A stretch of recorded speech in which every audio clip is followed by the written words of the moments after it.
Welcome to Speak of the Devils, the premier podcast for Sun Devil football. I'm Brad Denny with 3TV. And I'm Joe Healy with DevilsDigest.com.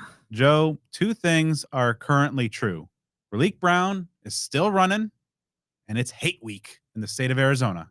You know, we're here in a happy time of year, a time that emphasizes gratitude and, of course, Thanksgiving. And we hope the absolute best for all of you out there listening and watching. But you know what? Thursday is the time for all the great food and the great company. But when the calendar flips from Thursday to Friday, it's going to be a heaping helping of Territorial Cup football. That time of the year is here. We're at that game. Arizona's coming to town, looking to take back the Territorial Cup. They've got a lot of momentum. This is going to be a tough one for ASU, and you better believe we're going to tell you all about it.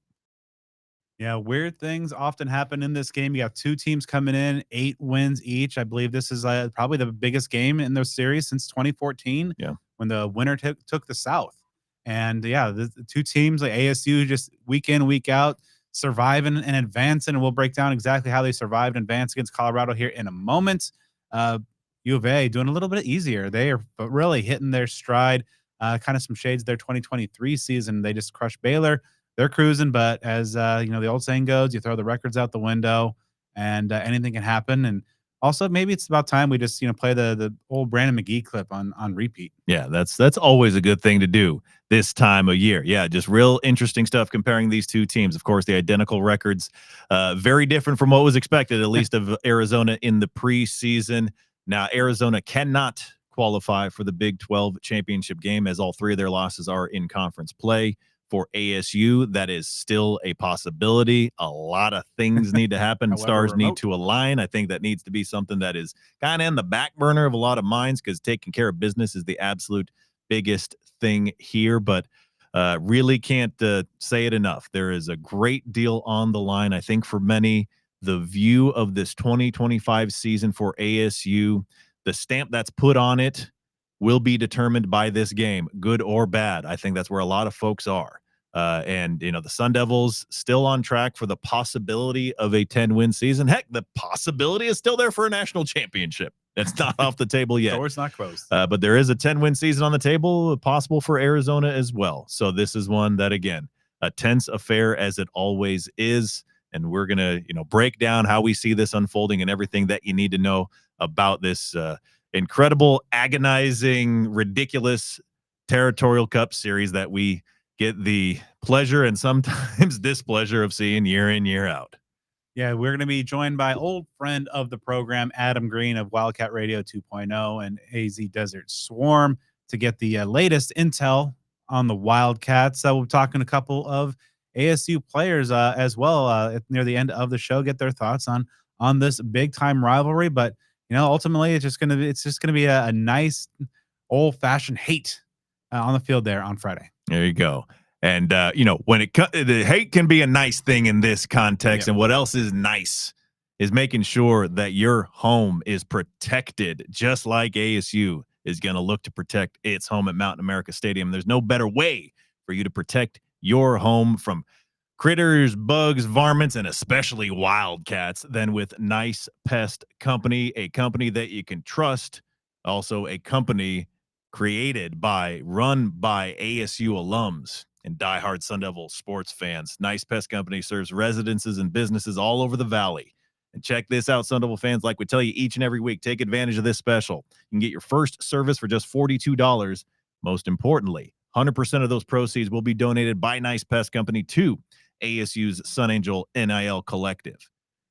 The bottom line is you got to support those who support what you love. Give your business, give your hard-earned money to a company that, like you, wants to do their part to help Sun Devil Athletics to thrive. Nice Pest Company has sent well over 100,000 bugs. At this point, man, it's got to be nearly 1 million, I'm sure, to their final resting place. They've got well over 200 5-star Google reviews. So what that tells you is they do the job. They get it done. You can trust the work, and you can have the peace of mind that you deserve when it comes to the protection against bugs in your home. It's always a nice day to support the Sun Devils. It's always a nice day to retain the Territorial Cup. And with Nice Pest Company, it's always a nice day to be bug-free. Check them out online at nicepest.com for a free quote. Be sure to follow them on Twitter and Instagram at Nice Pest Company. All right, so before we turn the page and look ahead to the Territorial Cup battle, let's look back at ASU's victory 42-17 over Colorado. Now, this was a weird game. It's almost two games. You have the first three quarters where ASU is kind of again sleepwalking. The defense I think was playing great, but the offense again, no touchdowns in the first quarter. I know that was one of your keys, Joe. Really sleepy. Ultimately, ASU lost the turnover battle 4-1. Kenny, after the game, said you're going to lose 90%, if not more, or 95%, if not more, of the games that in which that happens. Saturday happened to be among that 5% because in that fourth quarter, everything changed. ASU scored on all three of their possessions. 205 rushing yards in a quarter. Not too shabby. We'll get to in a minute. Raleek Brown had quite a night for himself, but it was just almost another microcosm of this season for the Sun Devils of just slow out of the gates, the defense doing really well, some big time plays and some big time moments, some real head scratching like base palm type execution blunders, but ultimately a win. It was a really weird game, a game that into the final moments of it just felt conditioned to think that it was a nail biter when you're looking at the scoreboard and it's 35-17, 42-17.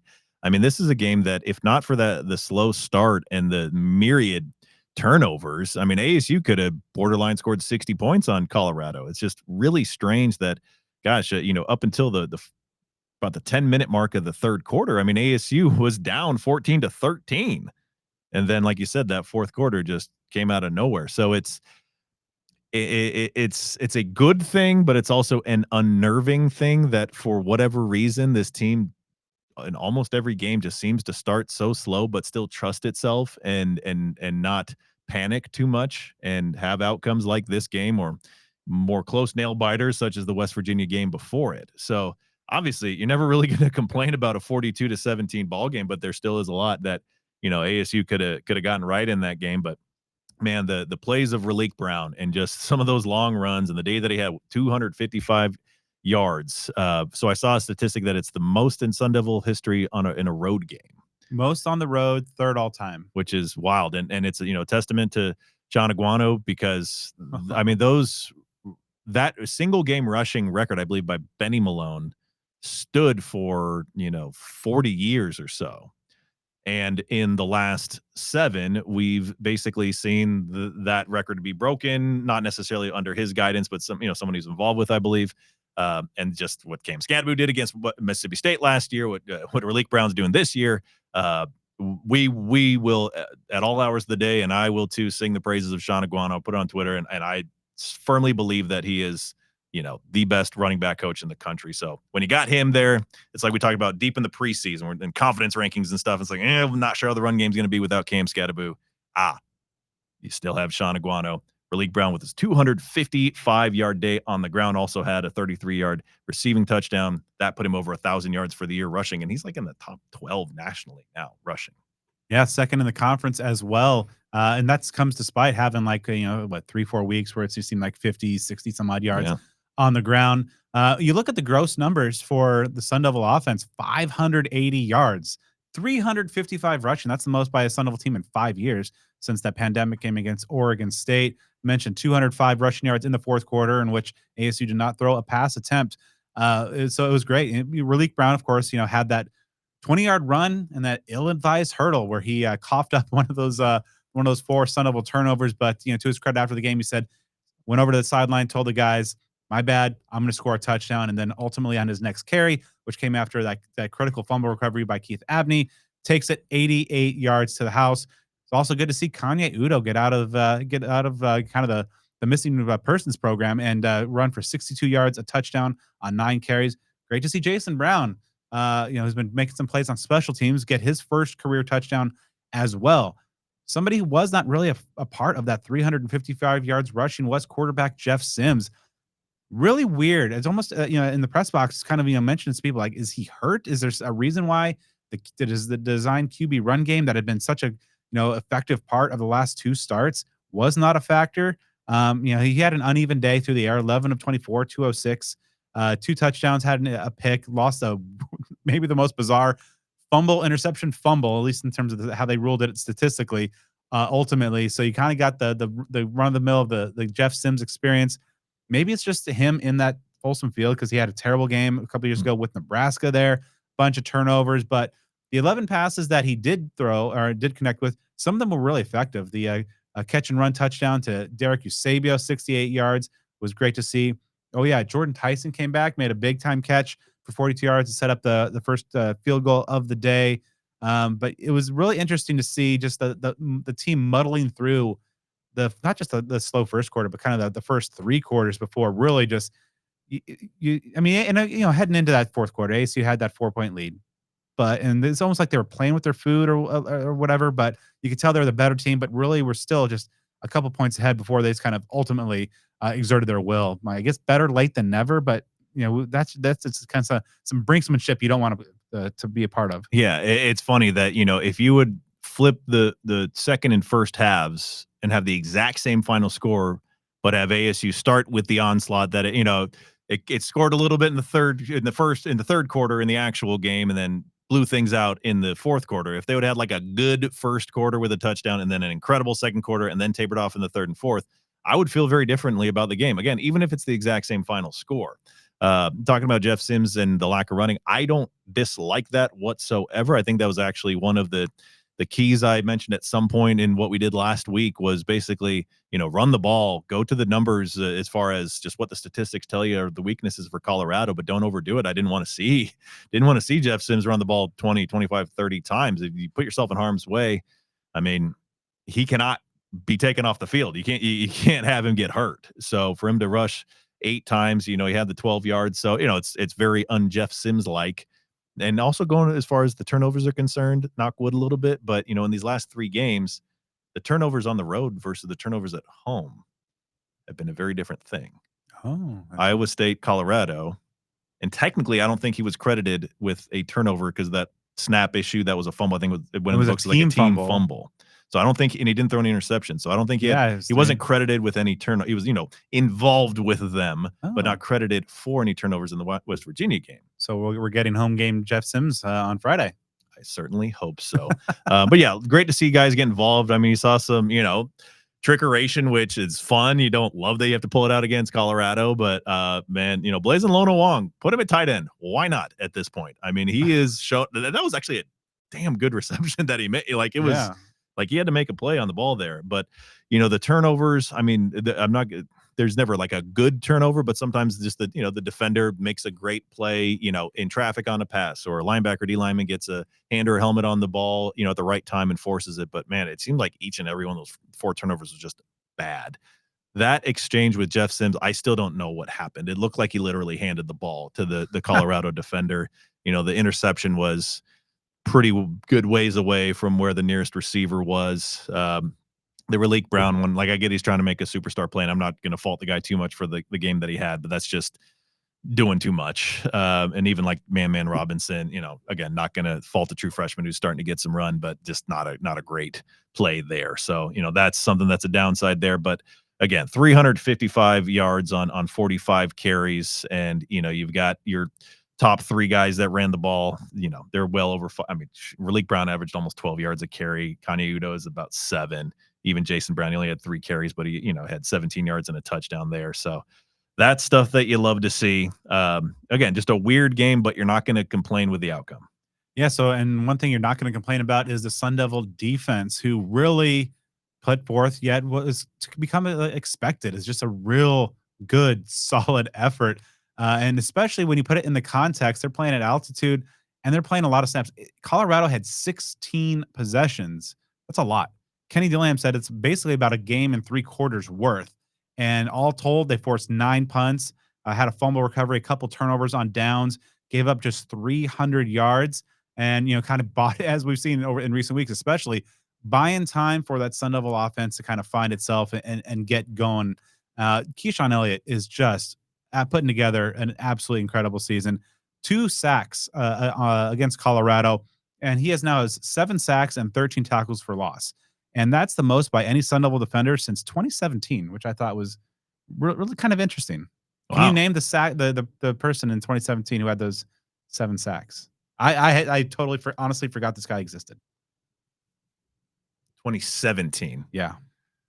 That wasn't Kron Crump. No. It wasn't it wasn't the AJ Latu. Didn't he have like a one? Alani Latu. Yeah, was it? Okay, Yeah. there you go. Yeah, I remember he had like a solid season there. Yeah, okay. I was looking that up. I was like, I knew it was beyond the Tony Longino time. Karan Crump. Yeah. Oh man. But yeah, Keyshawn Elliott just playing awesome ball. Justin Wodtly had 2 sacks. He did also have, I think, at least two penalties on third downs, that extended drives. And it's weird because the numbers don't reflect the third down conversions. Maybe ASU just made up for it at the end of the game, but the third down conversions felt like it was really bad. But Colorado's 5 out of 18. And if you factor in the fourth downs, they're 5 out of 20 on third and fourth downs. That's obviously 25% there. Just seemed like it was. Yeah. Worse. And they had, and it's weird. The weird synergy from like last week to this week. You had Justin Wodtly make one big sack to set up a 3rd and 20 plus that ultimately gets converted. But, in this case, instead of going for 90 yards on a touchdown on the very next play, ASU's defense forces that fumble. Keith Abney jumps on it, 88 yards on the next play for Leak. But yeah, the defensive front has been getting after it. Elijah O'Neal was very disruptive, had a number of quarterback hurries as well, kind of kept things mostly in front of them, continuing to do a good job limiting big plays. And, going up against a true freshman quarterback in Julian Lewis, he was very elusive. I thought, he eluded a number of sack attempts, but ASU still brought him down 4 times, 11 TFLs on the night. So, again, we talk about Colorado's not a good team. You expect this kind of effort, but it's still, heartening to see that this Sun Devil defense continues to play at that level, and that Utah game continues to be more and more of an apparition. Yeah, man, Lewis. You got to give him credit for standing tall in the pocket there, because especially as things started to go ASU's way in the second half. I mean, ASU was coming after him, and they were getting in there. Not the run game numbers for Colorado, like, they don't stand out as incredible, but if you know who this team is, it's not great that their top 2 guys went for 116 yards and a touchdown between them on just 15 carries. Again, not anything that broke the game open, but just a trend that you don't terribly love. Gotta say nice things about special teams. I was gonna say that was this the first game all year where they have been a clear net positive? I mean, because Jesus Gomez was 2 for 2 on the field goals, long of 39, perfect on the 4 extra points. Kenyon Floyd, another really strong game, over 48 yards on average on 4 punts. 2 over 50. Yeah, Zachariah Sample had averaged 8 yards per on 6 punt returns with a long of 16. ASU didn't have any kick returns, so as far as like those numbers are concerned, Fake punt was perfect. Fake punt was perfect. And, you look at Colorado, and their kick returner averaged 18.3 yards with a long of 21. You'll take that. Punt returns had one of 19 and another of 14. So those are, longer than you'd want, but didn't really put you in a terrible position. Their punter did good, and their kicker made, all the kicks he attempted. But yeah, I think that feels like the best special teams performance, all things considered. Because I feel like in every game, there's either been something catastrophic or just like penalties. Like, there'd be almost every single time there'd be some procedural penalty or a late hit or whatever, that's very, very encouraging, especially to happen in this game where you're glad that some areas just completely blew the game open.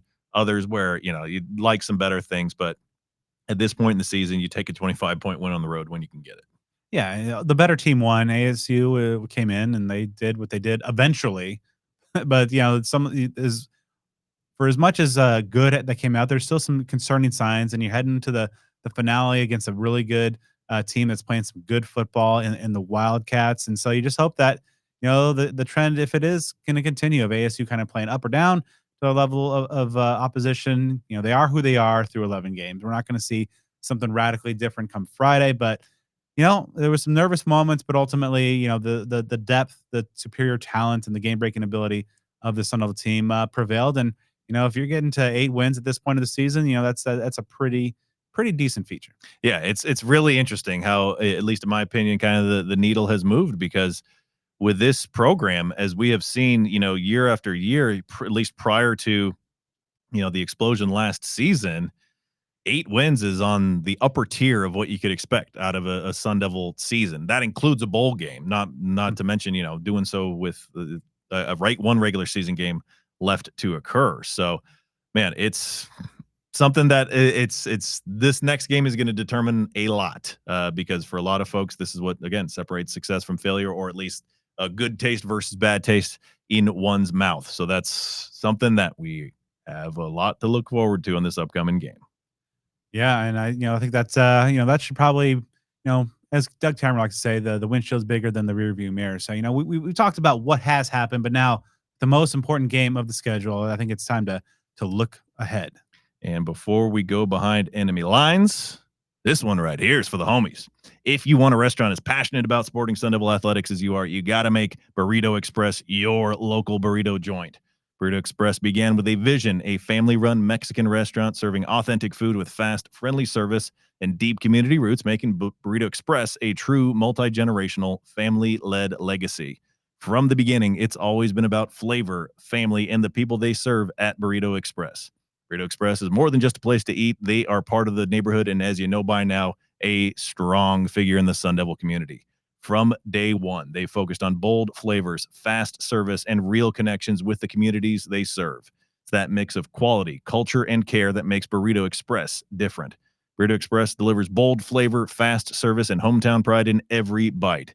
You can order online for pickup or delivery and fuel up with real deal burritos made fresh daily across the valley. You can visit any of their 9 locations, 2 of which are fast and fresh restaurants located in Circle K stores.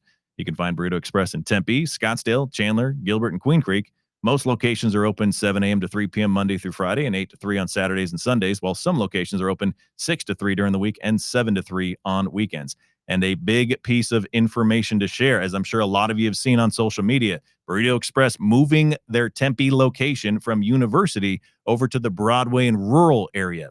That's going to get started very soon. December 6th is the grand opening of that Broadway and rural location. The first 50 customers in line get free burritos for a year. So you got to get there. There'll obviously be a lot more information to come about that grand opening. You can check them out online at theburritoexpress.com and follow them on social media at BurritoEXP on Twitter and Instagram, Burrito Express AZ on TikTok, and on Facebook at facebook.com/yourlocalburritojoint. All right, joining the program now for a lot of times. We were just talking about this.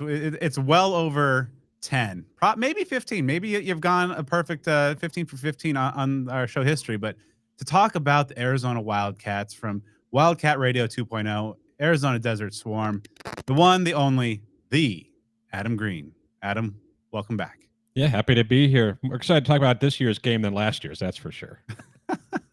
So let's talk about a reason why that is. Brent Brennan came into the season pretty unpopular. It looked like amongst the Wildcat faithful to start the year, but really is, the season progressed and some wins have piled up. It seems like the season's really helped to reshape the narrative and the fan base's feeling around him. What is kind of the temperature surrounding Brent Brennan and the job that he's done this year? Yeah, well, I mean, you have to start by talking about how bad last year was, right? With the expectations they had, being ranked top 25 going into the season. You had Nofa Fida, you had T-Mac, you had all these players coming back, and you win 4 games.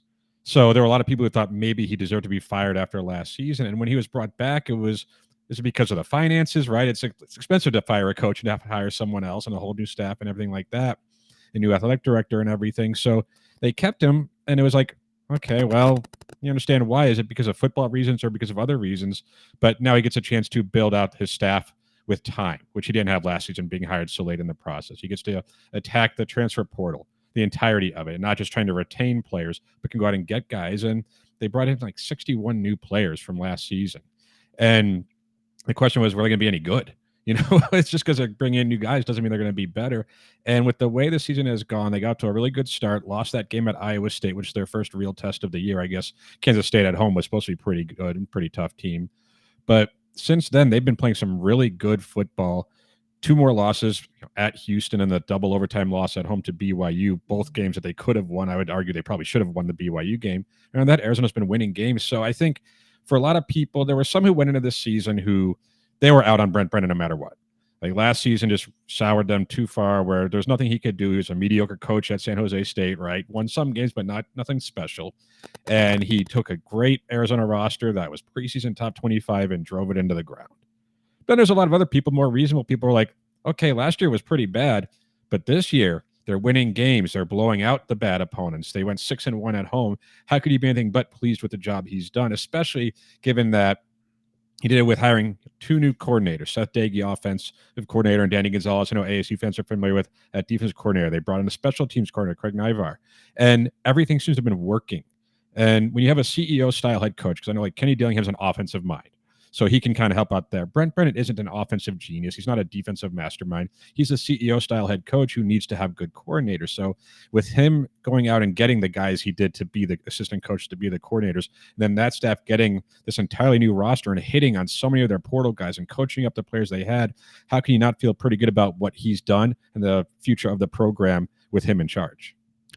So starting with the offense, last year, Arizona only exceeded 30 points in one game, and that was the opener. So far through 11 games, they've already done that 6 times, which, you know, from the outside looking in is remarkable on a number of different levels, especially since you lose that lottery pick at wide receiver in T-Mac. So I'm sure that the new offensive coordinator is a big reason why. But how did this offense improve given that departure of one of the best players of all time from the program?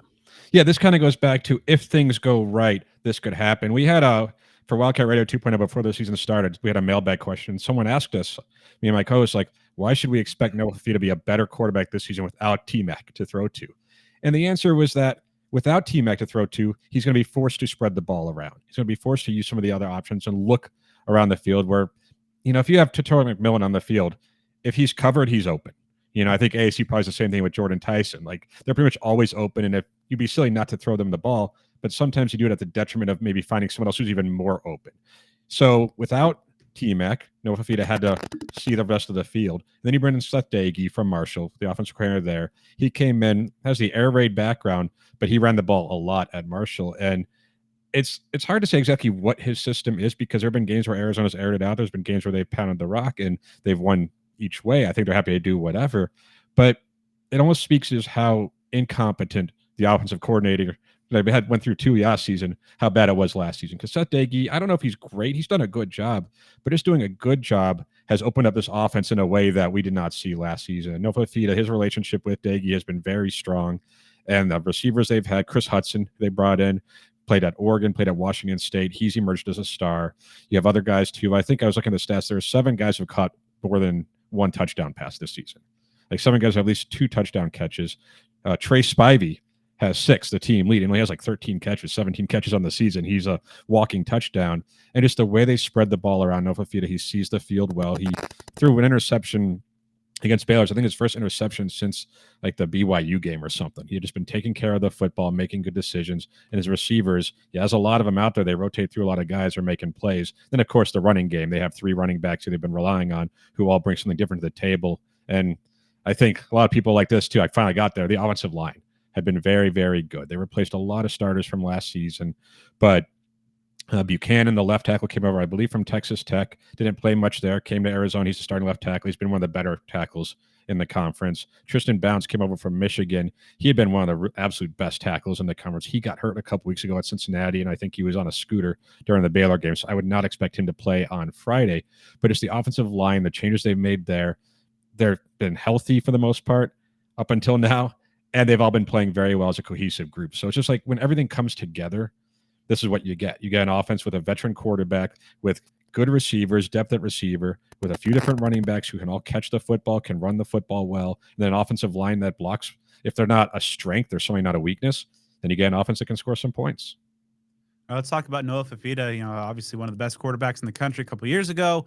Some different results last year, but you know, he's mentioned, you know, now he's spreading the wealth a little bit. What have been some other keys to his resurgence in a very strong 2025 so far?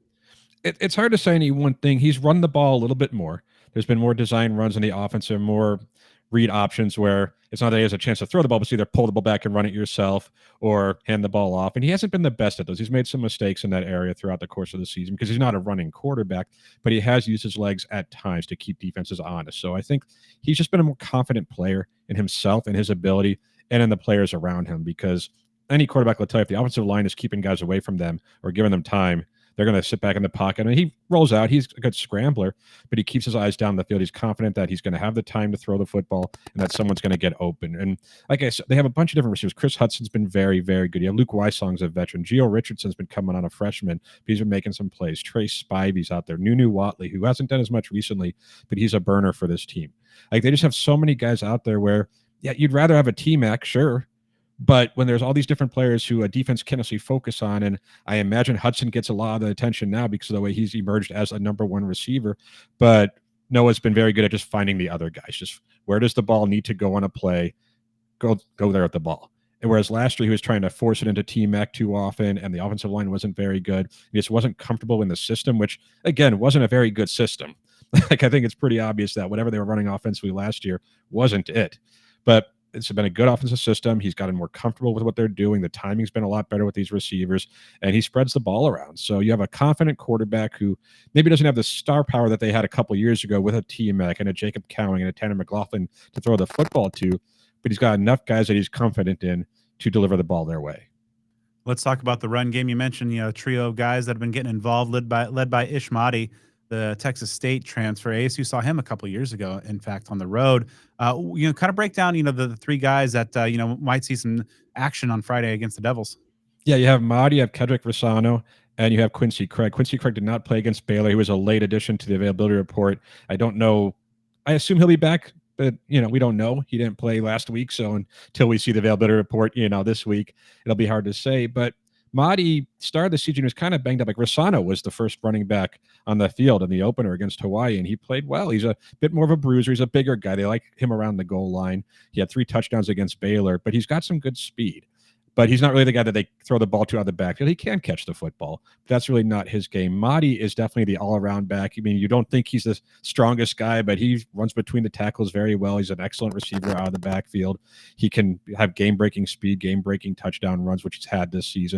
And then Quincy Craig came over from the lower levels, and he was kind of the forgotten player for a lot of people. And he had a really good early season, couple of lines as well with big runs and some touchdowns. And he's a guy who, to me, he's kind of like the cross between Rosano and Mahdi, where he's not the biggest guy, but he's not little. And he's not the fastest guy, but he's not slow. And he can catch the ball out of the backfield as well. So the way they've used these running backs has been very interesting because they've been able to go with like a hot hand approach, but just the way they mix and match these players, all 3 of them have at least 300 yards rushing on the season. They've all hit pay dirt multiple times. So they've done a good job of rotating players and finding which guys are working for which scenarios. And if they're down near the goal line, it's probably going to be a Rosano.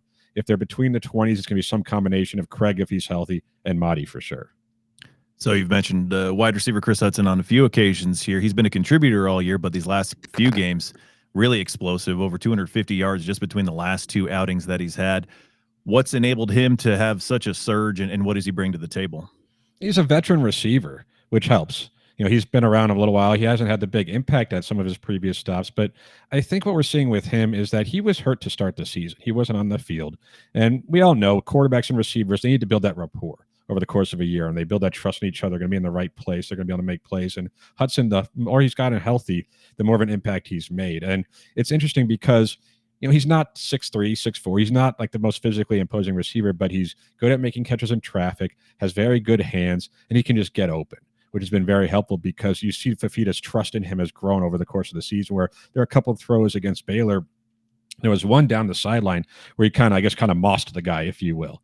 And that's not necessarily Chris Hudson's game, but Fafita, he underthrew the ball, but he trusted his guy to go make that play in single coverage. He's become that guy where, and they have a couple of guys too, where if it's single coverage, he's going to be not afraid to throw the ball their way because he's going to trust his players to make that play. But Hudson, he's got good speed, good hands, his ability to separate, and he is just such a competitor too out there. It's his last season. He's trying to make a mark to try to get to the next level. He's a guy who, now that he's gotten healthy, him and Fafita, their rapport, they're on the same page so much during the games, where when no one needs to make a throw, when he's looking for a play, he's often looking for number 4. So moving over to the defense, which is just showcased some remarkable turnarounds. Safe to say the catalyst there is going to be Danny Gonzalez, who's promoted into defensive coordinator. And as an aside, it's nothing short of comical because he at least to me, is the most was the most outspoken assistant or head football coach that I've ever seen at ASU when it comes to this rivalry. Like, he really got into it. So it's kind of funny how the tables have turned, but he has to be a huge catalyst there. What's enabled him and this defense to turn things around so remarkably this year? Yeah, so much of the roster overhaul was on the defensive side, just in the trenches, getting guys who from lower levels, but they kind of leveled up to Arizona. And obviously, you don't want to take anyone from Danny Gonzalez and his scheming and just what he's done with his defense. It's very, very multiple in what kind of fronts he'll give. They had the Red Rover front. I know that got some big play against Baylor, where they had like the linebackers holding hands and they separated right before the snap. I think they got a pick 6 out of one of those, which is just like, come on, like, that doesn't need to happen. Like, that's just kind of lucky there. But he's really maximized the talent they have in this roster. Does Arizona have the best front 7? Probably not. They're not the biggest up front. They got some good veteran linebackers. Tay Brown has been very good this season. But the guys next to him, Max Harris, who's another Texas State guy who's been a little banged up. I think he's going to play on Friday. But the guys behind him gotten hurt. But then really what's helped is the secondary. When you have a Genesis Smith, you have a Traden Stukes, you have Javion Cole, you have Dansby. You have Dansby, you have Dalton Johnson. It's a veteran secondary and guys who can make plays. And when you have players on the outside and at the safety position where you can trust, so you have your guys on the outside, you trust them to be in single coverage, and you trust that their safeties are going to be where they need to be to make plays. Then it's a lot easier to mix and match your blitzes up front, right? So I think that's a Danny Gonzalez thing. We know he likes to bring pressure, but he's able to bring a lot more pressure and have more exotic type of pass rushes because he trusts that secondary. And with the way the secondaries play, I think I saw the stat too, where like Arizona's limiting teams to like the second fewest yards per attempt or something this season behind Ohio State, which, the flip side of that is their run defense has been shaky at times, but they've made it very difficult for teams to throw the ball. Baylor found that out last week. And the one thing about Arizona, too, especially lately, their first half of games defensively have been a little bit rough. Baylor was moving the ball up and down the field, and Kansas did the same thing. Cincinnati as well over the stretch. But the second halves, Arizona's defense has been lights out in all these games. And that speaks to Danny Gonzalez and that coach. Joe Salavea came back, the defensive line coach. He's an Arizona legend, one of the better defensive line coaches out there. He's part of the staff as well. I want to make sure he gets his flowers for what he's done with that group. But just the coaches and the players, the way they've adjusted at halftime speaks really well to all of them, but especially the scheming. Especially the coaches can see what's happening in the first half, diagnose what they need to do, what they need to fix, then they actually go out there and do it. So, it's funny because if you're an ASU fan, you haven't watched a lot of Arizona this season, I wouldn't blame you. If you just kind of remember what they were last season, they were bad last year. By the time they got to the Territorial Cup, the defense was all banged up. They were missing so many starters. Traden Stukes was gone. Jacob Manu, Gunnar Maldonado, just 3 guys, 3 of your captains all gone. They were gone earlier in the season. So it was bad. This season, they lost Trey Smith fairly early on, but otherwise, their main guys have been able to be on the field most of the time. So, definitely different team than they were last season, offensively and defensively. And, it's like, how have they been so good? Why are they 8-3? It's not any one thing, but the defense is definitely a big part of it. Yes, talking about that defense, that secondary especially, and I believe they come into the week number 2 in the country in opponent passer rating, not too shabby. Outside of that secondary, what are some of the other things you feel that they've done well? And kind of on that flip side, what are some areas that you feel that they've struggled throughout the course of the season? Yeah, I mean, done well, everything starts from that secondary, because if you can limit teams from throwing the ball, you kind of make them one-dimensional, and that kind of leads into why their run defense hasn't been as good, because where they've struggled, it's been with quarterbacks who run the ball. Like Barrett Bachmeier had a good game against him. Wigman for Houston had a good game against them, but earlier in the season, Avery Johnson did not. That's one of the biggest running quarterbacks out there. So if they've struggled, it's been with quarterbacks who run the ball with some of those power running games. At the same time, have they been just absolutely torched by any running game? No.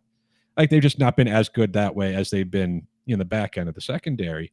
But I would say if there's a weakness, it is going to be just the size along the defensive front, which is why you see a lot of blitzing from Danny Gonzalez. And if the biggest concern for them, obviously, is when you're blitzing, if you don't get home and there's a breakdown in coverage on the back end, big plays can happen. So that would be the fear. When things aren't looking good, though, for Arizona defensively, it's been because teams are gashing them, which has happened in the first halves of a lot of these games recently. Not Baylor. They don't really like to run the ball. But when they've struggled to start the games, it's because teams are getting 6, 7, 8 yards of pop on the ground, maybe ripping off a big run. And just so far, up to this point, Arizona's done a good job adjusting in the second half. And I don't know exactly what they've been doing in the second half, so I don't think they would want to tell people. But they found whatever their holes are and be able to plug them for the second half. But I think it all just comes down from that secondary because, again, when you have that kind of faith and that kind of talent in the back end, then you can do a lot for, different things and mix things up in the front. Man, it sounds like it's going to be an interesting first and second half game because ASU still has not scored a touchdown in the first quarter since the NAU game. Watch them score like 2 in this game. Just that would be lovely. Something's got to give, right? Right. Jeepers. I was thinking Colorado would be the one, but I guess that was a little too presumptuous. So special teams, as we know, can really play a factor in this rivalry game. By and large, ASUs have been atrocious this year. Looking at one area for the Wildcats on paper that doesn't really stand out, the place kicking with Salgado Medina. Got a strong leg, it looks like, with a 57-yarder, but only 16 out of 25 on the year. How do you see that coming into play again in a rivalry game where place kickers have decided it for better or worse on many occasions? I think probably like ASU people, you're hoping it doesn't come into play down the stretch in this game. And Salgado Medina, it's like he's made some big kicks for Arizona. He's also missed some kicks. Like there was a one against Baylor just last year. I think it was like a 37-yarder, and he pushed it. Like he hooked it. It was one that would have put Arizona up by more than, I think, 3 points or something. It's like, well, you can't miss that. Arizona got a turnover, scored a touchdown, so it didn't matter.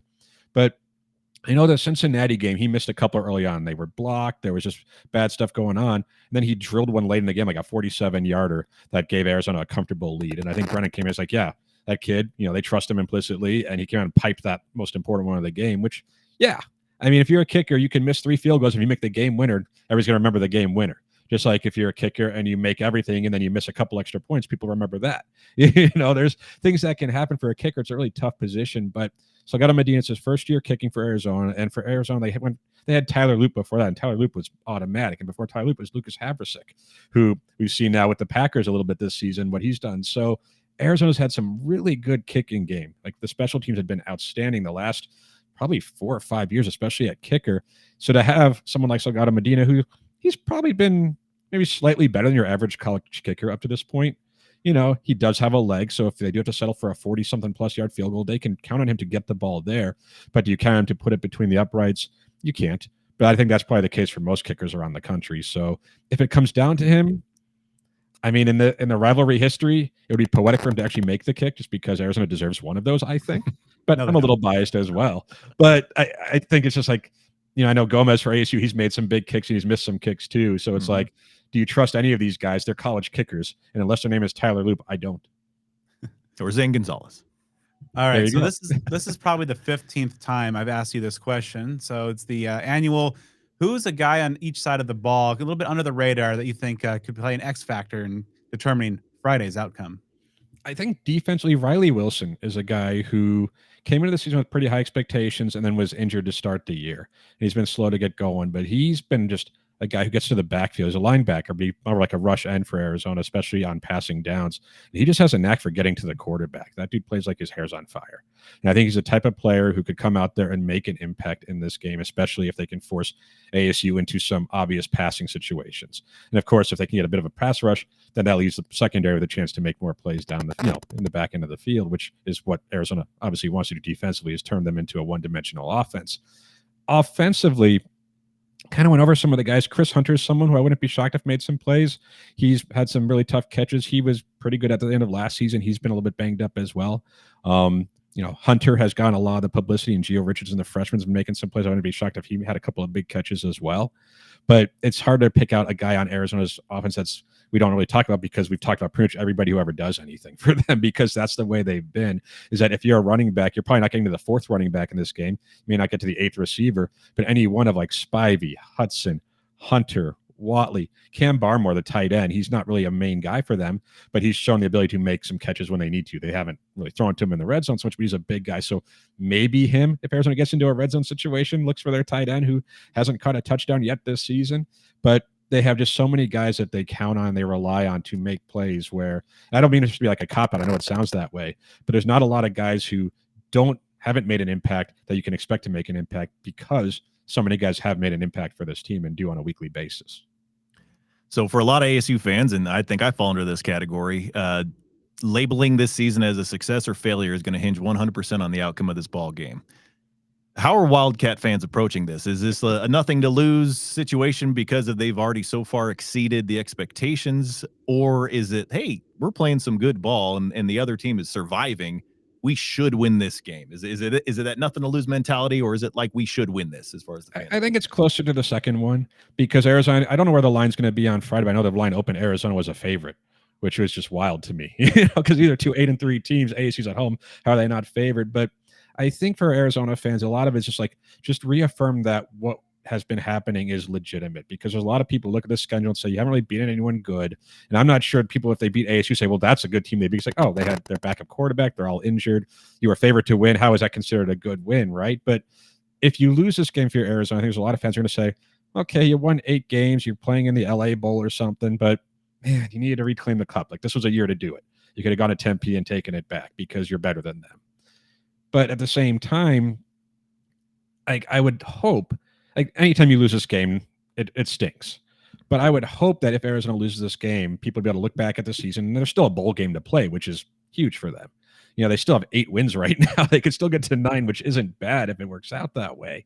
That it would say, okay, for a season that Arizona was picked to be the bottom of the conference, to get as far as they did, to win as much as they did, it should give hope and confidence that the future can still be good. You know, because a year ago when we were having these conversations, we were talking about, is Brent Brown going to be fired? Is Arizona like, this is bad? You know, is Arizona going to be at the bottom of this new conference for a long time? And they weren't. So I think no matter what, you should feel good. Arizona fans do feel pretty good about the fact that Arizona's not terrible. In fact, they're pretty good. And there's no reason to think they can't continue to be pretty good next season. But, you know, I say that if Arizona loses this game, and depending on how it happens, of course, you know, if Arizona just gets boat race, that's a different story. If it's a close game, last second field goal or something like that, maybe a block in the back that gets called on a punt return, you know, things like that tend to happen in these games, maybe fans will feel one way or the other. But I think cooler heads eventually prevail no matter what happens. You know, winning this game is obviously very important to people, and it should be. You know, it's the rivalry, and to get to 9 wins gives you a chance to get to 10. And if they get to 10, that's what they did 2 years ago, what was considered the best season in program history, you know, or one of the absolute best seasons in program history. So if you can match that along with a win against ASU, then that's your dream. That's what you're looking for.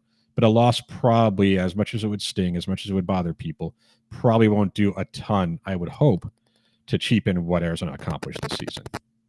So, I mean, something that's on the line for them is fairly remarkable. I mean, there's only been one instance in the last 30 years where Arizona has taken 3 out of 4, and that was 08, 09, and then 11. That's on the table with this game. I mean, what would it mean to this fan base and this program, this coaching staff, to be able to check that box and do something, you know, on a kind of prolonged scale across a few coaching staffs that hasn't been done in a while? I don't know if they look at it that way. It's like, because it's, you know, this staff, they weren't part of the other two. Sure.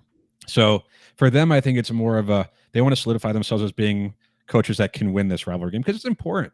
You know, Kevin Sumlin never beat ASU, right? They choked his first one away, that game in Tucson, and never beat ASU. Rich Rod had a couple wins, one that was a really big win, one that just made no sense how that happened, and a couple of close games where maybe if Khalil Tate doesn't get injured, it goes a different way. But just, you can't be a coach who wins a lot of games and loses that last one consistently. You know, we've seen that with other rivalries around the country, where if you cannot win that game, at some point, that's not going to fly. So I don't think Brent Brennan's there yet. This is year 2. But if they can win for Arizona and for the fans, obviously winning 3 out of 4 is nice. But just winning 1 is all that matters to a lot of people.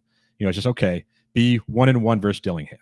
Here's how, like, you know, Dilly lost that first game to Arizona, and it was a blowout, right? Because it was like the peak of the Jed Fish years and Dilly's first year in Tempe, and it was a blowout. And I was like, okay, I'm sure for last season for ASU, it's like, okay, you prove that you can beat them.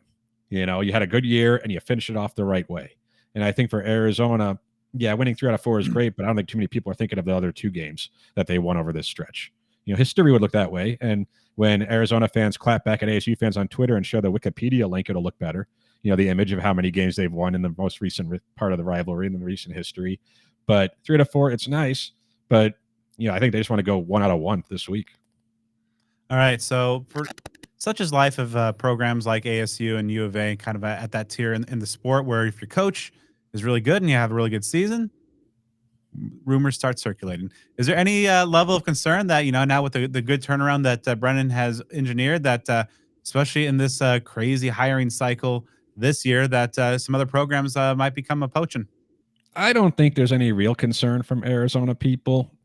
Brent Brennan is, I mean, obviously when you're kind of scarred from the Jed Fish situation just a couple of years ago, but That happened on my birthday, by the way. Oh, happy birthday! Yeah, that was great. Yeah, we were about to have my wife had the cake ready to go, and like looked at Twitter, right? Oh, happy birthday! Yeah. I don't even have to blow out the candles yet. I don't know if Brennan. It's hard to see which job, like would UCLA be the job that wants him because he's an alum of UCLA? Is that a job that Brent Brennan wants? Because the difference between like Jed Fish and Brent Brennan, and I was having this conversation with a friend the other day, was like each of them really wants to do a good job, like wanted to do a good job at Arizona, wanted and wants to do a good job at Arizona. Fish wanted to do a good job at Arizona for Jed Fish so he could get the next job. Whereas Brent Brennan loves Arizona. He's a Tomey guy. You know, his wife went to U of A. He's got such a connection where I don't know if UCLA is his dream job because Arizona is very much like the top of his list. And does that mean he would never leave? No, of course not. Because depending on what you think, I mean, I know Kenny Dillingham had to come out and say like, oh, I got the support here at ASU. They believe in me. We're going to build this program. And like, would you ever think Kenny Dillingham would leave ASU? Like you couldn't even fathom that right now. But a few years down the road, if things stall and he's still winning games and an SEC comes calling, you know, it's hard to say that he won't. And that's just anyway, that's the nature of this business. But I don't think there's a lot of concern that Brent Brennan, after one season where they win 8, 9, you know, hopefully 9 after this week, and then hopefully 10 to end the season, is leaving for the next job. Like that just doesn't seem like a Brennan thing to do. It very much seemed like a Jed Fish thing to do. I think most people thought he'd give Arizona one more year because he had those guys like T-Mac and a lot of these players for one more year. So I think they were surprised that he left when he did, but there was every expectation that he was not going to be in Tucson long term. Do you think he makes another leap? Florida, it'd be hilarious if he did. Yeah. I was talking with some friends before. Also, I talk with friends about a lot of this stuff. I think it annoys my wife when all we're doing is talking sports. But like, had Jed Fish just waited even just a few weeks, the UCLA job would have opened up. I think that opened up shortly after he took the Washington job, and he probably likes the UCLA job. I think, you know, LA living definitely suits Jed Fish, and he had coached there before. Yeah. And had he done that, had Jed Fish waited and then taken the UCLA job, Arizona's roster probably would have just been gutted because so many of the guys that they had were LA guys, were California guys. So whereas maybe he couldn't pull some of them to Washington, to the Pacific Northwest, it would have been a lot easier to sell to say, hey, come home, you know, play at UCLA. So it would be really funny, I think, for Arizona fans if Jed Fish left Washington. But at the same time, like, it's not like Washington's in the same conference anymore. Like, I don't really care so much anymore. But I'm sure there are a lot of Arizona fans who are still bitter about what Jed did. And all Jed did was what a lot of coaches would do, is take the better job. Like, Washington's a better job than Arizona. So it's hard to, you know, be upset with him for that.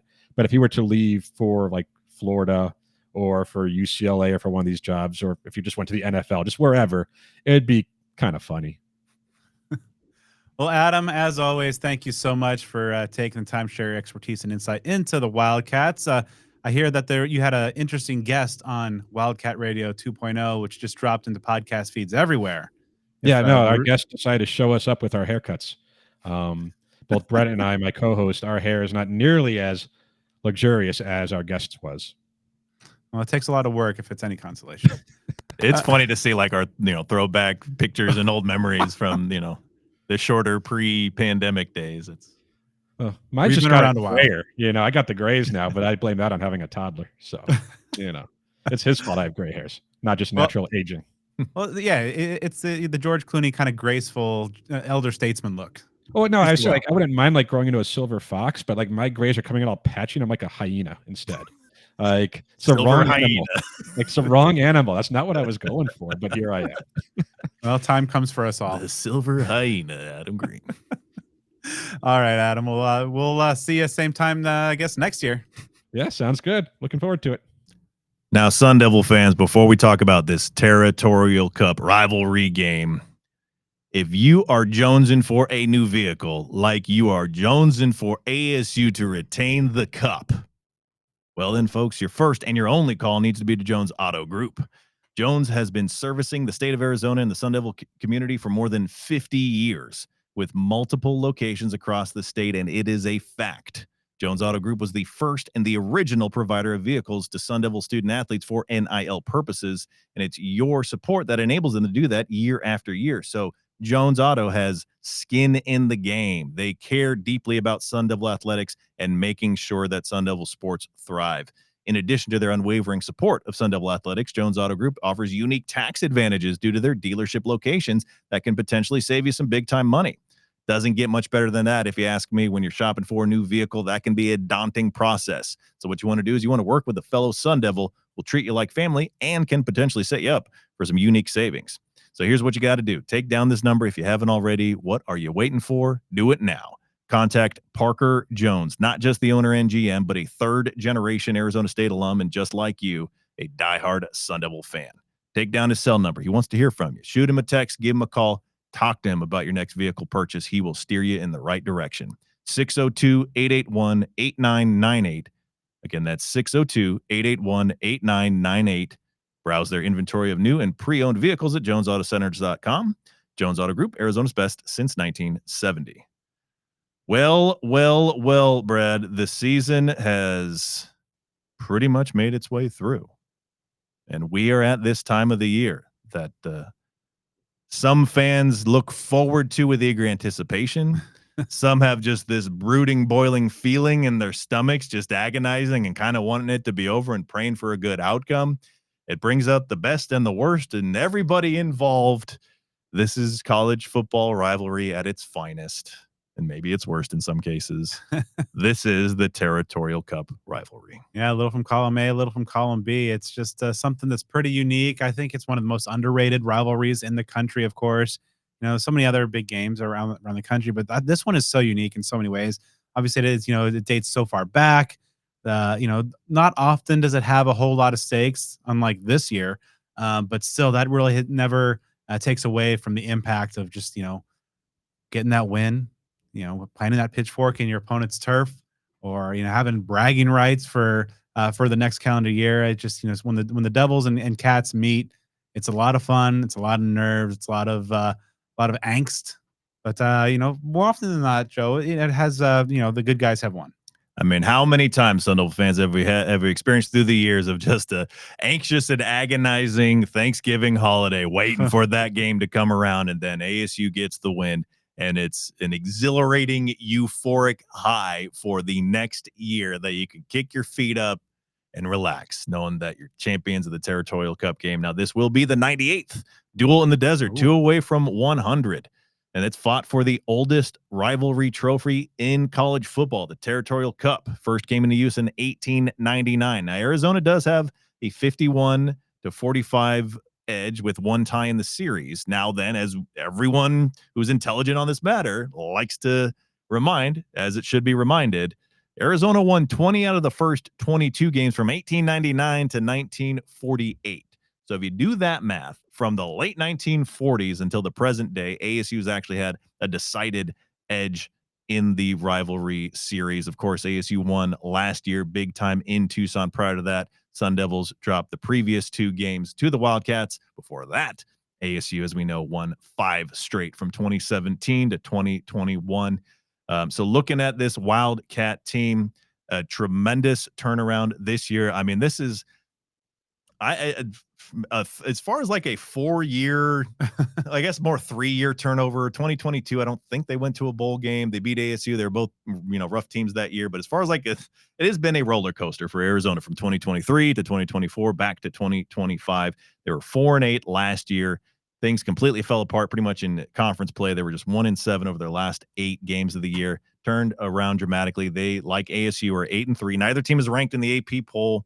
We're recording this before the college football playoff rankings come out. ASU was number 25 last week, so it stands to reason that they'd still be ranked in that poll with a win. Arizona might be in it as well. Again, the Wildcats 8-3 at this point. They cannot play for the Big 12 championship game, but they are going bowling. They do have the opportunity to claim a double-digit win season for the second time in 3 years. You heard about it from Adam Green as far as what has turned this team around. And, objectively, you got to tip your cap to them because that last year was horrible for them. The expectations were not high. A lot of the transfer portal activity they took a lot of flyers on some, 1-year guys and ones from like the FCS or even D2 levels or players that didn't start a lot elsewhere and turned them into starters. And many of them have panned out. Yeah, this is going to be a real fun Friday because I'm of the belief that the rivalry is better when both teams are good. So there are a large segment of the fan base that feels, they just want U of A to suffer at all costs, always. 11-0 ASU, 0-11 U of A. Where do you fall on that spectrum? It's tough because it's like a perfect storm of things where, only if I knew ASU is going to win do I want the opponent to be good, that sort of deal. I don't want it to be the possibility of being better, which is on the table. Obviously if Arizona wins this game, they'll be 9-3. ASU will be 8-4 in the regular season. They both have bowl games. There are no circumstances where I'm happy when they win against other teams. So, I don't love for it to be against among two pathetic teams. There is something to be said, when it is competitive, at a minimum, like bowl eligible caliber teams, like kind of like what we saw for, I would say, a good chunk of like the Rich Rod, Todd Graham days where, they were kind of trading back and forth a little bit. So, I'm somewhere in the middle. Like I said, if I'd prefer for ASU to beat a good team, but that doesn't always work out. Yeah, but just the fact that the U of A the team is here at this point in the season, 8-3, pretty remarkable. You got to, of course, tip your hat to everything that they've done. It all starts with the defense, Danny Gonzalez, and just really what he's been able to do. We'll dive into them in a moment, but just to see them go from the absolute kind of smoking crater, after Jed Fish left town, and the kind of the last minute hire of Brett Brennan. Seems like a lot of the folks in Tucson are ready to run him out of town after year one, but it really kind of speaks to, I think, what having the right staff and especially the right coordinators can do. You bring in Seth Dagey to run your offense. You had promote Danny Gonzalez to be your DC, which it was kind of weird because he was the special teams coordinator initially down there, and why they wouldn't give a guy with that resume the reins right off the bat. That's a huge unforced error on the 2024 staff's part, but and they've really righted the ship. They're playing some really, really good football as of late, whereas ASU just kind of getting by and finding ways to win. U of A is kind of making sure that they're not leaving any doubt in their wins. And overall, Arizona has won 4 straight. That places them in a tie with Texas Tech and Utah for the longest active winning streaks in the conference. Those could possibly be the 2 teams that play for the Big 12 championship. So that's very good company for Arizona to be in. Then ASU, they won 3 straight. So, teams that have some momentum going on right now of different levels. You talked about that abrupt departure of Jed Fish after the 2023 season. Seemed like it was going to rock this program to its core. It's just, there have been some interesting parallels between ASU and Arizona in these last few years. I mean, the whole scandal with Herm Edwards and company, that felt like it was going to take a decade for ASU to crawl out of and get even respectable. And it took, not even 2 seasons to get there. With Arizona last year, and just the way that this team was uninspired, and you see these things in reports or commentary about players just not connecting with Brent Brennan, or that they don't want to play for him. Just these things that were coming out last year made you think, man, if they hold on to this guy, this is going to be worse than Makovic, worse than Sumlin. This is going to be an all-time low. Naturally, things change. So ASU and Arizona are just 2 perfect examples of how wild college sports are and how things can change for better or worse on the drop of a dime. So getting into their personnel, starting with quarterback Noah Fifita. He is a redshirt junior this year. Feels like he's been around for a very, very long time. He had that breakout season in 2023. Performance dipped notably last year through 18 touchdowns and 12 interceptions. Very uncharacteristic for him to turn the ball over that much. He's on pace to have an even better season now in many respects than he did in 2023. He's got 25 touchdown passes, 5 interceptions. He had 25 and 6 in 2023. And then between Friday and the bowl game, as long as he stays healthy, he should top 3,000 passing yards with ease. He's never reached that mark. So, again, as good as that 2023 season was, and the work that he did with the, T-Mac out there, what he's doing this year, again, as you heard from Adam Green, they're spreading the ball out more. This is some of his best work. Yeah, and one of the things that's really jumped out over the last 5 games, just 1 pick. He's not making mistakes. He's just playing really well. And I think, a lot of it goes to that offensive system. Seth Dagey comes in and has that air raid background from, he was a prolific quarterback in his own right. Now, as a coach, he's been a guy that's been producing some successful offenses, and you see a lot of those air raid concepts within their scheme. A lot of, those crossing routes guys, hitting guys over the middle. He's making some good decisions. He's also, I think, jumped out to me, especially in recent weeks, is his ability to be mobile, being a threat on the run, but also buying time down the field. And this is not a team that's going to be bowling over you, running the ball. But I think when you have there's something very valuable when you have a veteran quarterback. That's been apparent for ASU in these last couple of weeks with Jeff Sims in a tough situation. But yeah, with Fafita, it's kind of wild that he's just a redshirt junior because it does feel so much longer. And even Ralph was tweeting out something from way back in the day of when he took a visit to ASU. And if you want to see a young pre-college Noah Fafita throwing up the pitchfork, head over to the ASU Forecast Twitter feed, which is having quite a day. Yeah, it's been a good day. Yeah, I recommend that. They got to bring up maybe that picture of Kadeem Carey when he was getting recruited, like he's wearing a number 25 ASU jersey for sure. So yeah, and what you mentioned about Fafita running the ball more, that caught my attention too. I mean, he's not a dual threat quarterback. He's a smaller guy, but he's not like a Kyler Murray out there. But his first 2 seasons combined, he had negative 16 rushing yards with 1 rushing score. This year, he's got 131 net rushing yards with 3 touchdowns. Now, moving on to the ground, you heard about it. They like to throw a couple guys out there. Texas State transfer Ishmael Mahdi leading the team, 108 carries, 772 yards, 4 touchdowns, nearly 7 yards per carry there. He's got 12 passes and has 1 touchdown. He's their top kick returner. He had basically what you could call his second best game of the year last week, second most carries with 14 of the season, second most yards with 93, and he had a touchdown as well against Baylor. Kidrick Riscano, he's got a team-high 8 rushing touchdowns. He had 3 last week, 4 in the past 2 games. So they, a few players that they use out there in the running game. Moving over to the pass game, you heard Adam talk about Chris Hudson a lot. He's got 50 catches, 645 yards, 4 touchdowns. The last 2 games, he's got 17 receptions for 256 yards and a touchdown. Javon Wodtly, 36 catches, 418 yards, 4 touchdowns. Trey Spivey, heard his name. Only 18 offensive touchdowns. Only 18 offensive touches, but he's got 7 touchdowns. It's like, I don't want to say this publicly, but why in the world are they not giving him the ball more? But again, I don't want to put that out there if he's like a touchdown machine there. Overall, they're moving it around to a lot of players in every facet. 3 players with at least 300 rushing yards, 4 players with at least 300 receiving yards. Yeah, the by committee. I mean, you have Riscano and Mahdi kind of leading the way, a little bit of thunder and lightning element there. Riscano, the bigger back there. He's, of course, kind of pounding that in and having some a lot of success in recent weeks. Ish Mahdi is a guy that ASU fans remember from a couple of years ago at Texas State. But yeah, he can be a dynamic guy. He can do everything for him. And yeah, I'm really, really looking forward to the matchup between that group of pass catchers for the Wildcats against ASU secondary. Hudson versus Abney, that could be some box office right there. Mentioned with those kind of air raid concepts there.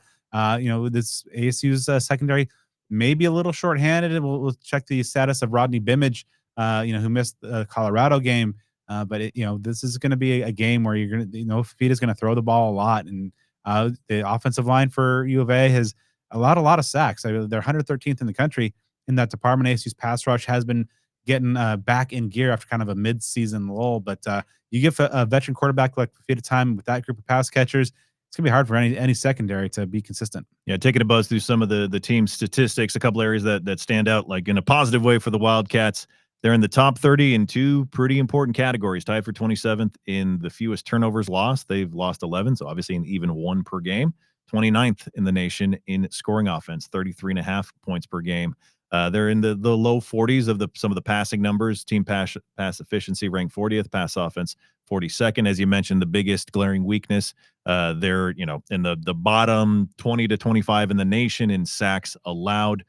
They're also in the bottom half of the country in third down and red zone offense. So those will be interesting things to keep an eye on. Again, that third down defense for ASU, even though the numbers didn't really reflect it, it was generally an issue last week, though ASU statistically on the season has been very good. So that's an area I think to keep an eye on. So some improvement for sure on offense. Now flipping over the defense, and this is where the improvements have been significant. Talking about Danny Gonzalez, who has been promoted to defensive coordinator. He's a guy that all Sun Devil fans should have a high view of him. He did things the right way here when he was under Herm Edwards and on his staff.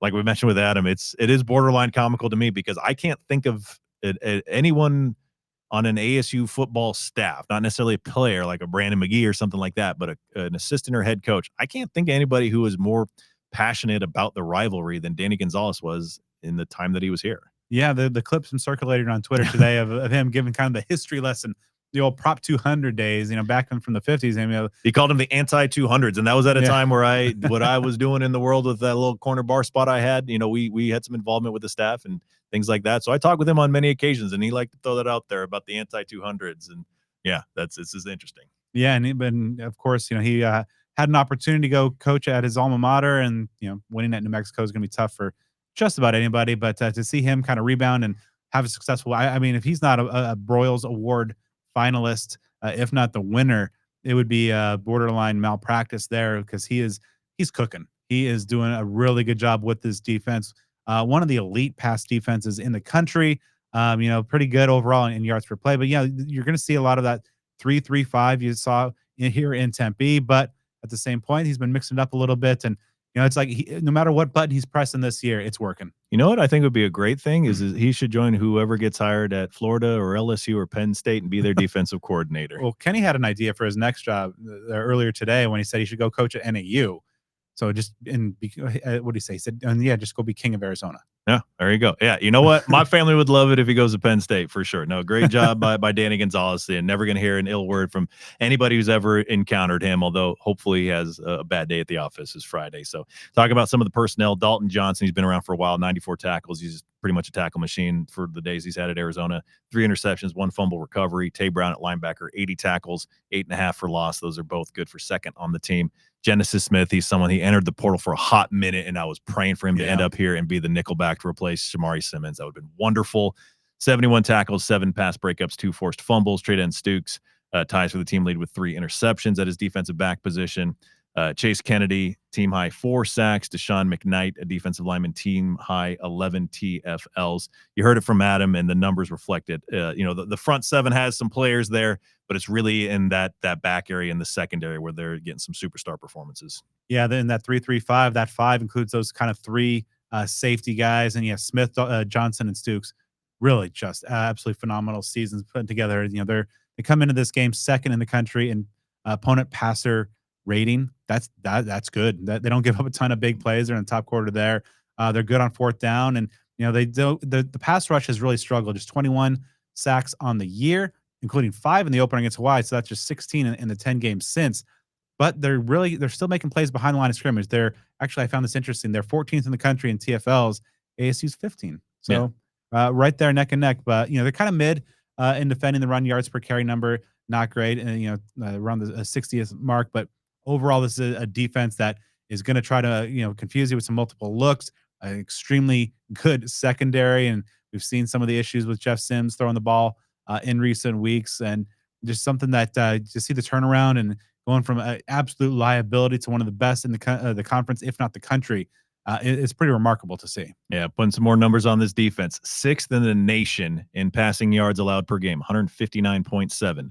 Tied for 6th in the country in forced turnovers at 23. They're plus 12 in turnovers is this Arizona football team.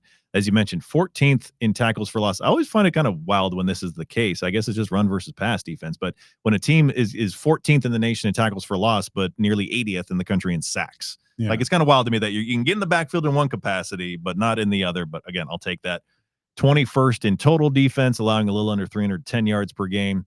Tied for 24th in the country in scoring defense, and even 20 points per game. So there are a few real key categories where they're top 25 and in some cases top 10 in the nation. You mentioned the rush defense, 73rd, allowing a little under just under 150 yards per game that way.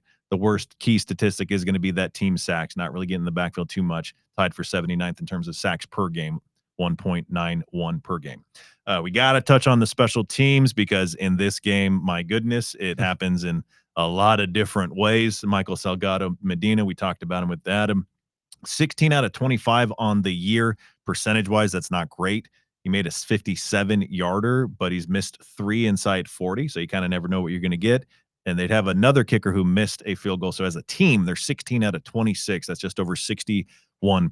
That's not great wherever you are.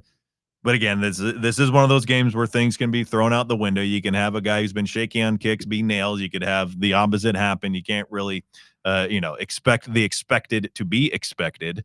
But the numbers are what they are, and that's a little bit shaky. Now, obviously, Jesus Gomez has just had some shaky moments, but his body of work has been, quite good for the season. Yeah, and there's been some issues with the holds and the snaps that maybe have contributed to Jesus a little bit. But yeah, it's just kind of that stereotypical hashtag college kickers experience with U of A. But yeah, you just got a feeling like a game like this, both teams coming in the same record. Both teams have still a lot on the line, fairly evenly matched. Both really good defenses. That it's that third phase in the special teams, for better or worse, for one team or the other, that perhaps the decisive blow will come. Now, before we get into it, give you our keys for the game and our score predictions. You know it by now. A key to your existence is to be a subscriber on devilsdigest.com. No better time than this week. You got to get all the knowledge, all the information you can about this Territorial Cup matchup. Signing days coming up very soon. Basketball's in full swing. A lot of coverage going on devilsdigest.com. And of course, as you know, getting a subscription to Devil's Digest gets you access to premium content on both the Rivals and On3 networks. So whether it's recruiting or college sports coverage, they have you covered. So go to devilsdigest.com. Also give them a follow on social media. You can catch them on all social media, just that, Devil's Digest. Get out there to the website. There's going to be an area you can find there that talks about, signing up, getting an account. Do that. Get one for all your friends and family. Who knows? It could be what helps ASU win this Territorial Cup game. Again, devilsdigest.com. First one for me, we're going to keep it going until it changes. We're going to go with that first quarter offense for Arizona State. Yet again, no touchdowns. Not since the NAU game, as ASU scored a first quarter touchdown. On a large scale, I have a concern that there are things that ASU has gotten by with, has flirted with some disaster, and survived because they've been playing some average to below average teams. And when you play a team that's not at that, they'll take, you'll get caught up. There's a very popular phrase in, common nomenclature, a 4-word phrase, and the last 2 words are find out. I have a fear sometimes in this game that ASU might be finding out some things it's been kind of messing around with in recent games. So talking about those first quarters, Arizona has scored 111 points in the first quarter of its games this year. That's the most combined points that they've scored in any quarter. It's interesting to look at the Arizona statistics, and the scoring tapers down quarter by quarter. I know we heard Adam Green say that they have gotten off to slow starts, been more of a second-half team, but the offensive scoring, they've gotten the most in the first quarter. So they're obviously averaging just about 10 first-quarter points per game this season. We know what ASU has done, or really what it hasn't done. I can't imagine that there's anybody that thinks it's a good thing for ASU to have slow starts. I don't know if anybody's dying on the hill of lulling teams into a false sense of security. But this is the game for me that if ASU keeps letting opposing offenses march down the field, we've seen so many cases where they'll let them march down and then hold them to a field goal, or maybe they go for a 4th down and they stop them, or just ASU comes up with some really fortuitous plays at the right moments, and 2 deep drives result in like maybe 6 or 7 total points, very manageable. I don't see that happen in this game. If you allow the Arizona offense to go the length of the field, I think they're going to score points. And if you come out sluggish on offense, you could find yourself behind the 8 ball at 10-0, a 14-0, a 14-3, first quarter. And if that's the case, that's going to be tough to come back from. So I've said it, I know I really harped on it last week. And I know that there are some folks that say, hey, it doesn't matter if ASU's not scoring big in the first quarter, they're winning games. I feel like if that continues, they're going to get burned in this game by that. You reused your first key from last week. I'm going to do the same thing. Run pass balance is going to be key for me for this Sun Devil offense. Yeah, the first quarter issues are what they are, and I think right now with Jeff Sims at the helm, you need to have that balance, because you're going to want to run the ball. The one vulnerability, and I put vulnerability perhaps in quotes, of this Wildcat defense is on the ground, and it took 3 quarters for the ASU run game to really get going against the bad Colorado defense. But I still think you need to be able to stretch the field. Now, you're probably going to have a full game with Jordan Tyson after you got about 30 snaps against Colorado. That's big. If you're throwing him the ball, good things usually happen. Even if you're not throwing the ball, he's on the field, he's going to get a lot of attention and perhaps open things up for the Jalen Mosses, Malik McLean's, Chamon Metayers, Derek Eusebio. Maybe we'll see a little bit of Jaron Hamilton, come out of nowhere this game. I think all those things are viable. I think all those things need to happen as well. I'd like to see the quarterback run game be more deliberate, because I think that really adds an element. And we'll not necessarily going to count on Malik Brown getting 255 again, but again, it'd be a lot cooler if he did. But I just think you need to have that balance. You can't go into a game where, especially against a master like Danny Gonzalez, and just if he's able to make you one dimensional, and that's going to be a real bad recipe for the Devils. Second one for me is a low-hanging fruit, but important fruit nonetheless, and that's just the turnover issue. I mean, 2 of the last 3 games, ASU has had multiple turnovers, and in the Colorado game, as I mentioned earlier, there were many, and they just were all bad. Again, I don't know, there are too many good turnovers, but those were bad turnovers. Now, thankfully, the game in between, the one home game, West Virginia, as we mentioned, not the case. There are only 5 teams in the country who have forced more turnovers than Arizona has. So you cannot be literally handing the ball to the other team, as was the case in one instance last week against Colorado. You just simply cannot do that. Now, I don't know where that execution comes into play and how you tell a guy, hey, don't turn the ball over, because, I don't know that it's like, oh, thanks for telling me that. I was going into that snap aiming to throw an interception. But that just needs to be mitigated. Again, not at the expense of making the offense completely bland and vanilla and ineffective, but you just got to make smarter and better decisions. You don't want to see your running backs trying to get highlight plays, leapfrogging over somebody and turning the ball over. You just got to minimize that, because Arizona has been doing their part, taking the ball away, and that secondary is very, very good. So you just can't put the ball in harm's way. I think, especially in the pass game. Honestly, this could be another key in itself, but I'll just kind of tack it onto this. Like, I don't think I want to see Jeff Sims. I don't want to see him throw the ball more than 20 times. I could be fine with like 18. And, I think that's what we talked about going in the Iowa State game, is like under 20 pass attempts, but, 40 to 50 rush attempts for the team, I think needs to be that recipe for success. My second key is no Sims moments. That's basically everything he says. So I won't belabor that point. So I'll jump to number 3. The pass rush needs to continue its recent hot streak. They started hot. They had that kind of mid-season lull where they had some trouble getting in the backfield, but I think they've really been turning it on. We've seen it from kind of the first 2 levels. Keyshawn Elliott had a couple of sacks there. He's been really dynamic. Justin Wodtly has now had 4 straight games with at least 1 sack, and that's the guy that we saw in fall camp be a terror that was consistently in the backfield there.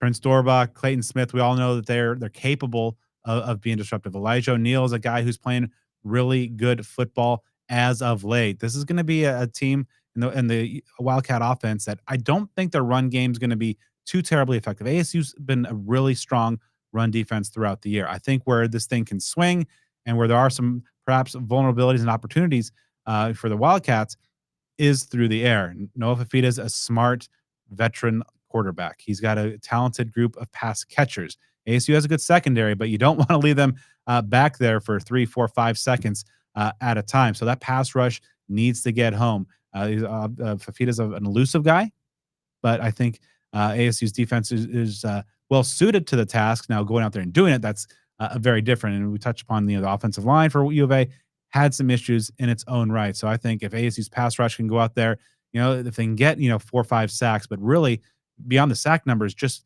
make his life disrupt that life back there.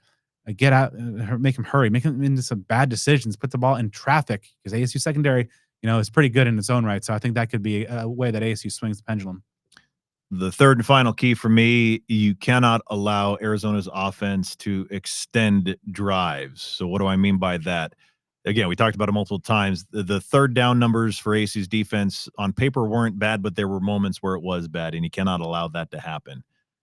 ASU ranks 130th in the country in penalties per game, 7.91. This past week, we saw more than one drive extended, I believe, on third downs because of penalties. So if ASU is putting Arizona in third down positions, you cannot gift them extra time on the drives with 3rd and 20 plus getting converted, or getting a stop and an incompletion on a 3rd down, but continuing the drive through a roughing the passer penalty or something along those lines. The defense, by and large, has played great this season. There have been, blips away from that, but by and large, that has been the case. but they need to do themselves a favor, get off the field on third downs, and for the love of everything that is holy, minimize the impact of the penalties, because that has been a sore spot again, a bottom 5-ish team in the country in that regard. All right, it's prediction time. I'll start things off. I think this is going to be a real rock fight on Friday. You got two really good defenses. ASU's offense is coming off kind of a very uneven but ultimately explosive effort against Colorado, and things are really just kind of clicking on all cylinders right now for the Wildcats. But ultimately, I think defense is going to kind of be the thing that really kind of rules the day. And this is going to be a game that I think is never going to be too terribly out of hand for either side. It's going to be, I think, one of those close games that just has both fan bases on the edge of their seats, their stomachs in knots throughout. And I think that these teams are so evenly matched that it might be reductive to say, but I think it's one of those things where it's kind of like a coin flip that ultimately I think lands on the side of the home team. I think ASU is going to come out on top. They're going to keep the cup 19-17. So naturally, these two teams enter the game with the same record. I think a lot of folks would agree that ASU has like the better combined body of work resume, given especially the victory over Texas Tech. But I think a lot of folks would also agree that Arizona has a notably greater sense of momentum right now with how they're playing, and just the fact that they're playing with house money. They were expected to be at the very bottom of the conference to begin the year.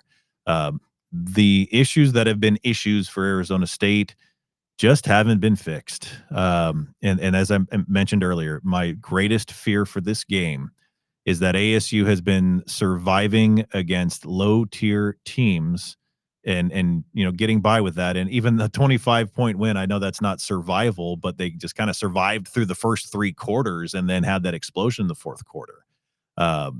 There are just a lot of things that ASU has done in these last few games that, as commendable as they have been, because they're wins, they're trends that you think, they got away with that against West Virginia, but if they do that against a winning team, the outcome may not be the same. So that is my concern. Again, as I mentioned earlier, that ASU will do some of the same things that it's done and survived against 3 and 4 win teams, but that's going to, end up right back in their face here against Arizona. I'm concerned about a slow start. I'm concerned about ASU having to get into like oh my goodness, we're down 2 scores and we got to start moving the ball and throwing the ball and forcing it and spiraling into turnover situations, which if ASU is throwing the ball more than, is smart, I think that that's going to be the case. So I've got my concerns.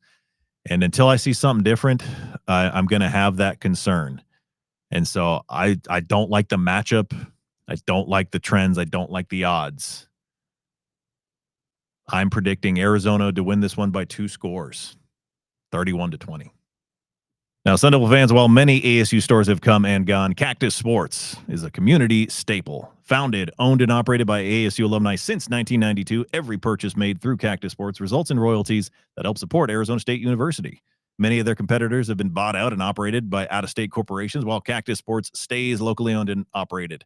They consider it a privilege to be able to work together with their guests, alumni, fans, and students who help give input for some of the products Cactus Sports buys. When you purchase from Cactus Sports, not only are you assured of the highest quality officially licensed merchandise, but you also have the satisfaction of knowing that you've truly helped support a local Sun Devil-owned small business. I've seen online those Sparky helmets on white that helped get ASU the win in Colorado. There are some replica versions of those, I believe, that are for sale at Cactus Sports.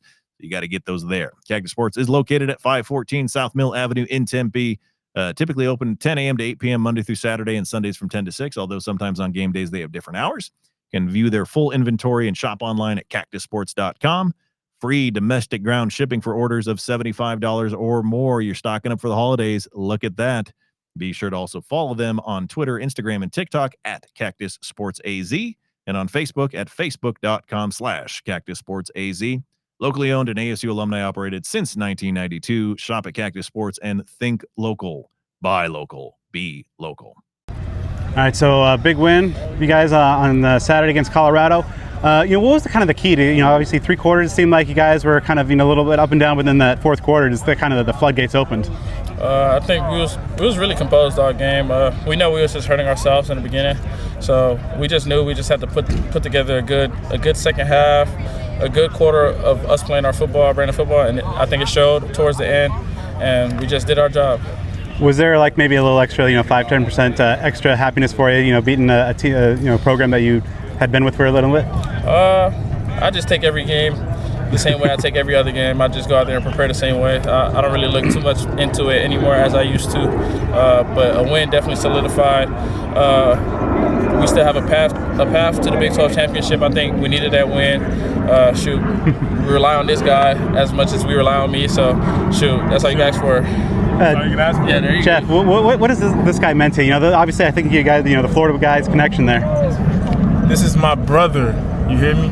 This is my brother. With 2 catches last game. Yeah. Gotta do what we gotta do. You feel me? Yeah. Let's not do that again, guys. What does it mean, to see the success that Jeff's had, coming in here and leading this offense, getting, and most importantly, get 3 W's in a row? I think Jeff's success is because of me. I think he shows up to work every day. He prepares like he's a starter, like he always says. And it shows. We never doubted Jeff. We all rally behind Jeff. We play a little extra harder for Jeff just because we see the way he comes into the weekend, how he prepares it. So that's all you can ask for a guy that's not named a starter at the start of the year, but still comes to work every day and prepare like he's a starter. So it just shows, he's an NFL caliber quarterback, like Coach Dilly says every time, and I think it's starting to show. What does it mean, or what do you think, like that, that Florida swagger, brings to the Sun Devil offense with you guys? I just think, we got Texas guys, Cali guys, we got Oregon guys, we got guys from all around, but I think the Florida guys really solidified it. We set the tone at the start of the game, and everybody just feed off our energy. The slow starts for the offense, no first quarter touchdown since the opener against NAU, and obviously you guys at some point turned it on. But what do you think is maybe some of the reasons for that, or some of the ways you can overcome that against U of A? Honestly, just focus. It's really just the focus at the start of the game. Sometimes people got to get a feel for it, but we can't have that against good teams. Starting off slow, it hurts us. It bit us in the ass against Houston. We started off too slow, then picked it up towards the end, but it wasn't enough time in that last final segment for us to come back and do what we normally do. So I think we just need to find a way to come out better and come out playing our game. Like, we need to find that little juice that we be having towards the second half. We need to find it in the first half. So heading into the final time at Mount America Stadium, running through Tillman Tunnel, is there any kind of senior day emotions swelling up? I really can't say until the day actually comes. So we'll just have to see. Of course, this rivalry game is one of the most heated in the country. Having some experience in it now, like, what do you expect to see from on Saturday? Just kind of maybe in the climate, the atmosphere, the tenor of the game. I expect a great environment. I expect it to be sold out. Everybody cheering. Loud environment. 2 great teams going to war. I expect it to be a bloodbath at the end of the day. Whoever's more physical can come out victorious at the end of the game. So that's all it comes down to. So whoever's going to win at the line of scrimmage, point of attack, who's going to win their one-on-ones, that's what it's going to come to. Being a guy from kind of the other side of the country, and then also at some other schools, how long did it take to kind of get a sense for like what this rivalry meant and kind of the intensity that it brings? I would say probably when I got to Camp T, because Camp T is usually where you hear all the stories. So once I got to Camp T, I really seen how much it meant to other guys that's been here, especially for a guy like Coop that's been here for like 10 years. It's good to see him back. Like Coach Amy said the other day, people try to count Coop out. He made himself count in. You see Coop making plays on Saturday for us, so hopefully we can see that translate to Sundays. Having an ASU alum as the head coach, as well as some other position coaches, your position coach as well, do they add a little extra insight and flair to this rivalry? Yeah, the guys that's been here before us, we do it for them. So we just try to continue the tradition, man, continue to keep the cup home, we got to defend our territory at the end of the day. When you look at this Wildcat defense that's put up some really impressive numbers, one of the best pass defenses in the nation, what jumps out to you about the Cats on film? They got some playmakers. We got some playmakers. Like I said, it's going to come down to winning one-on-ones at the end of the day. Tip their hat off to them. They've been playing excellent ball this fall, and they've been playing excellent ball this winter. So, like I said, it's going to come down to one-on-ones. They got a great safety. I think his name Genesis. Yeah. He's a great player. I tip my hat off to him. He shows up and he works. So, it's just going to have to come down to who works harder. Big win on Saturday against Colorado. The defense kind of kept the Sun Devils in it, as the offense, ultimately exploded. But, what was a game like that, really say about this defense? Just kind of, 16 possessions, as Kenny said. That's a lot of plays to defend, but you guys kept them in check. Yeah, man. I feel like regardless of how one another's playing, I feel like you always got to play complementary football, man. The offense's job is always to score, and our job is always to stop the opposing offense from scoring. So just going out there and just doing your job. Coach Ward likes to say we have a motto, being consistently good, not occasionally great, man. So just going out there every single play and just giving it everything you got, man, and being able to reap the fruits of our labor is amazing, because I feel like each game as a defense we're getting better and better. So if we can just continue the track that we're on, feel like some things fall our way, we can make a real good run. You've been on a tear recently, 4 straight games with at least 1 sack. What are some of the reasons you think behind this surge where you're just consistently threatening these quarterbacks? Yeah, man, confidence and preparation, man. You got to come out here, and if you're practicing with your hair on fire, man, Saturdays and Friday night will become very easy, man. So just being able to trust the people around me, man, trusting the play calls, the guys that are leading the defense, and I feel like that I'm starting to, like I said, reap the fruits of my labor, man. I feel like I'm putting in a lot of great work, and the guys around me make my job real easy. So huge shout out to the rest of the defense for doing their job, and everything falls into place like that. Of course, the rivalry game coming up here in a couple days, and somebody who from back east and hasn't didn't start your career here, how long did it take to kind of get a sense for what that game means for the ASU community and the state at large? Man, I feel like pretty much as soon as I step foot on campus, they let you know the importance and the seriousness of this rivalry, man. So being able to just come out here and be a part of it and be able to play hard and understand the importance of this rivalry is huge, because not only does it mean something to the people inside this fence, man, but pretty much the entire state, and knowing that this is the oldest rivalry in college football, man, it's a lot of history behind it. So to go out there and be on the winning side of history this week. This Wildcat offense has been playing some really good ball as of late. What jumps out to you about what they like to do on film? Man, their quarterback is very experienced, man. He's a vet. He's a good player. I feel like they did a good job of surrounding him with a lot of weapons this year, man. And I feel like for us, success looks like just following our keys and trusting our assignments, man. I have nothing but confidence in Coach Ward and Coach Coop, Coach Reynolds, all those guys that are leading our program. I feel like they do a great job putting in the game plan all week, man, and we do a great job going out there and executing it, man. So I feel like it's one big team effort, but I feel like at the end of the day, we're going to go out there and get it done. As always, we got to give a huge thank you to our great friends at Sun Devil Family Charities, a 501c3 nonprofit organization created primarily for the purpose of raising funds to provide financial assistance to Arizona State University alumni, students, staff, and immediate family members adversely affected by medical issues. Their SDFC Cares program allows qualified individuals to request financial assistance by completing an application and submitting verification of medical expenses, which are then evaluated by their patient services committee. So what we tell you every single week here with this one, if you or someone in your life is experiencing financial hardship due to a medical issue, and if you've got a tie to Arizona State, we're talking a current student, alumni, current former employee, that sort of thing, Sun Devil Family Charities may be able to provide some financial assistance. So it's just imperative that you get involved, contact them, see if they can help you out. Monetary donations are always appreciated and support those in need due to unexpected medical conditions. Volunteer and sponsorship opportunities are also available, and all this can be found on their website at sundevilfamily.org. And Brad, ASU is at a strong home field advantage, and they are looking to cap off the 2025 season by protecting their home turf. And if you're in the market for a new home, maybe want to use the equity in your home to your advantage like ASU tends to do on game days in Tempe, there's a name that you can trust, and likely a name you already know, to help you out. More Lending, that's MOR Lending, is as ASU as it gets. Why? Because their national director of builder services is none other than one half of the Tailgate Tag Team Champions of the world, everyone's great friend, PJ Saturno of the legendary Crafty Devils Group.